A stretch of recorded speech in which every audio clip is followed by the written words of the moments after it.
qu'est-ce qui nous rassemble?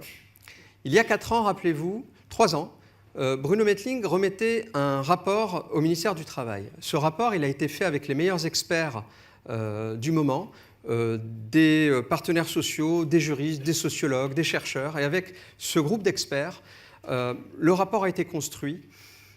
Et en substance, 36 préconisations claires et compréhensibles permettant de mesurer l'impact de ce numérique sur le travail et l'organisation, d'identifier les facteurs clés de succès pour faire de ces transformations une réussite, et bien entendu, c'est peut-être le plus important, en tout cas selon ma sensibilité, bien identifier les risques, de sorte que l'on puisse s'en prémunir, et que ce soit une transformation qui soit bonne, je dirais, pour tout le monde. Tout le monde, absolument tout le monde. Alors, ce rapport qui s'installe dans un monde que vous connaissez, c'est un monde VUCA. Volatile, incertain, complexe et ambigu. Pourquoi? Tout simplement parce que, évidemment, le premier vecteur est celui des technologies qui sont en pleine mutation, en pleine accélération. Quand on parle de blockchain, quand on parle d'Internet des objets connectés, quand on parle de cybersécurité ou quand on parle encore de l'intelligence artificielle, son impact sur l'emploi, ce ne sont pas des sujets neutres. Ce monde VUCA, il s'explique aussi par les grands bouleversements économiques. Pensez simplement à ça, l'émergence du continent africain avec une accélération extraordinaire dans l'utilisation du numérique. Pensez juste à l'impact que ça va avoir avec ce degré, je dirais, de la pente d'appropriation de ces technologies numériques et ce besoin immense. Ça va changer la donne, pour sûr. Ensuite, évidemment, d'un point de vue écologique, quand on voit ce qui s'est passé en Californie ces derniers temps, on ne peut plus faire la négation de ce bouleversement de la planète et de l'impact écologique et carbone. Et je vous rappelle que le digital a sa part de responsabilité dans cette empreinte carbone. D'un point de vue géopolitique, tout proche de nous, Theresa May ne me fera pas mentir, vous voyez l'impact dans cette Europe du Brexit et de ce que cela veut dire et des risques face auxquels on se retrouve alors qu'il a été tellement long de bâtir une Europe unie qui porte des valeurs communes et qui, je l'espère, relègue très très loin les mauvais souvenirs des temps passés. Et puis social, et la difficulté quand on ne sait pas maintenir un dialogue social de qualité, les situations face auxquelles on peut se retrouver. Évidemment dans nos structures, dans nos entreprises, mais regardez simplement dans la rue avec ce mouvement des Gilets jaunes, auto-organisé par les réseaux sociaux, avec des revendications qu'on doit entendre, mais la complexité de ne pas savoir avec qui dialoguer, qui représente toutes ces personnes et comment on peut trouver le chemin, je dirais, d'un dialogue rétabli. Alors évidemment, à l'Observatoire, on observe. Et depuis 4 ans, j'ai essayé, depuis le début du travail, je dirais, de rédaction de ce fameux rapport de Bruno Mettling, on a essayé de faire une rétrospective des sujets qu'on a observés avec vous lors de nos rencontres. La 13e rencontre, on avait abordé déjà l'importance d'un dialogue social de qualité. Comment le numérique impactait le dialogue social et comment remettre, je dirais, les conversations numériques, de la conversation au dialogue, le pas est court, et des médias sociaux à l'organisation de la communication générale, il y a un petit sujet, je pense. Lors de la 14e rencontre, on avait évoqué l'importance pour les démarches d'innovation d'avoir une innovation connective, c'est-à-dire une innovation en réseau.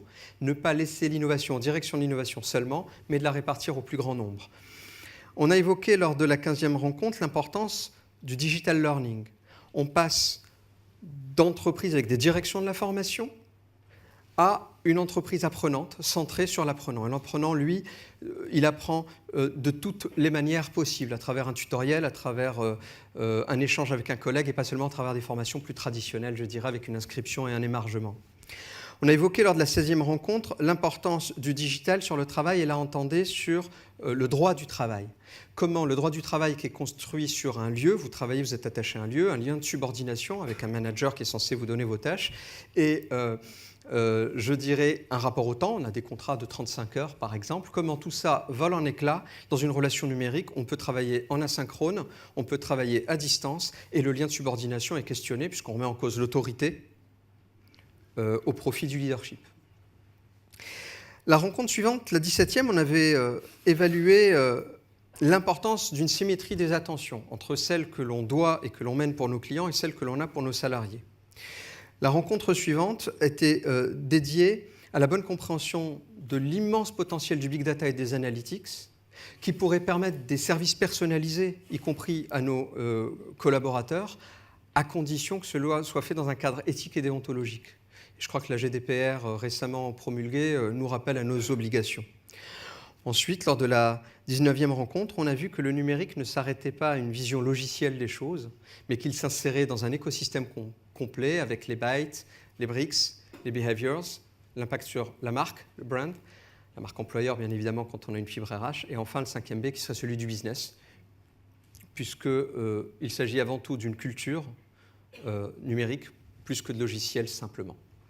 Et enfin, lors de la dernière rencontre, celle de janvier dernier, une très belle édition qui était dédiée à l'impact de l'intelligence artificielle sur l'emploi et sur le travail, et une étude qui a été publiée à cette occasion, où l'on voit encore une fois que si l'on n'anticipe pas, on risque d'être dans une situation bien délicate.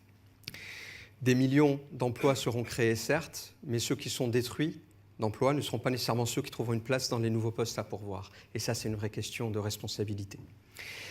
Alors, explorer, c'est formidable, ça nous permet de mieux comprendre ce monde, mais a priori, en tout cas, quand j'en discutais avec Bruno Mettling en préparant cette rencontre, on a l'intuition que ça ne va pas assez vite.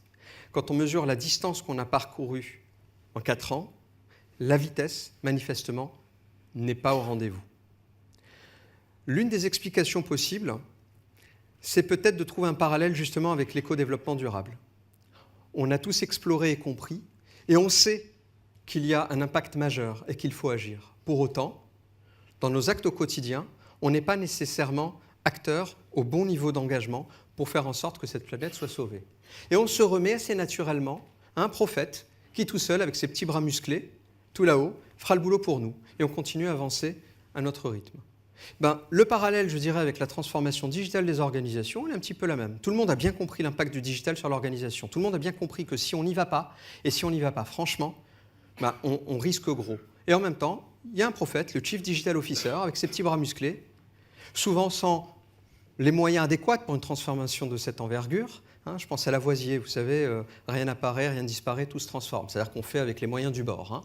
On ne va pas inventer de nouvelles ressources et de nouveaux budgets pour mener ça, en tout cas trop rarement à mon goût. Eh bien cette personne-là et sa petite équipe va transformer une organisation de 100 000 salariés, de 200 000 salariés avec ses petits bras musclés. Non, pardon, mais si chacun ne prend pas sa part, un peu comme le colibri, la métaphore du colibri, si chacun ne prend pas sa part dans cette transformation, en apprenant, en challengeant nos compétences, en étant acteur et proactif dans cette démarche, je crains que cela ne marche pas. Alors, Napoléon disait que la force d'une armée, c'est sa masse multipliée par sa vitesse. Et à travers la masse, j'entends cette action de chacun. Et enfin, peut-être que tous ensemble, on pourra réellement trouver le bon rythme.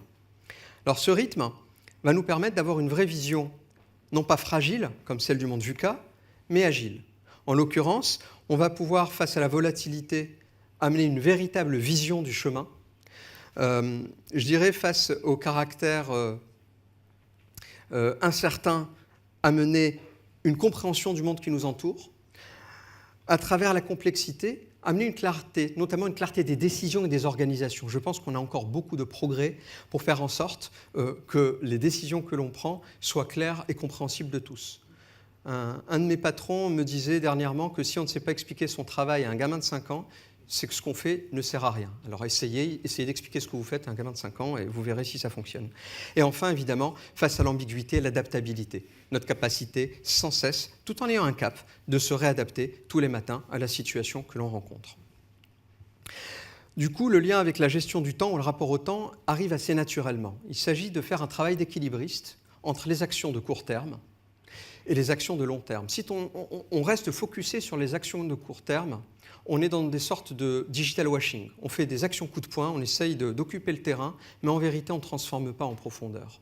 À l'inverse, si on s'installe uniquement dans le plan schéma directeur quinquennal, si vous voyez ce que je veux dire, on aura le temps de voir le train passer 4 fois, parce que la stratégie, le temps qu'elle se mette réellement en œuvre, eh bien, il y aura eu N bouleversements et N nouvelles révolutions technologiques. Donc le secret réside dans l'équilibre entre le temps court et le temps long. Sinon, comme Sisyphe, nous serons condamnés à pousser notre projet en haut de la colline, qui dégringolera sempiternellement de l'autre côté, puisqu'encore une fois, nous serons en non-harmonie avec le monde qui nous entoure, en termes de rythme. Il y a un proverbe que j'aime bien, que j'ai découvert dernièrement, un proverbe chinois qui disait que le meilleur moment pour planter un arbre, c'était il y a 20 ans. Et le deuxième moment, c'est aujourd'hui et maintenant.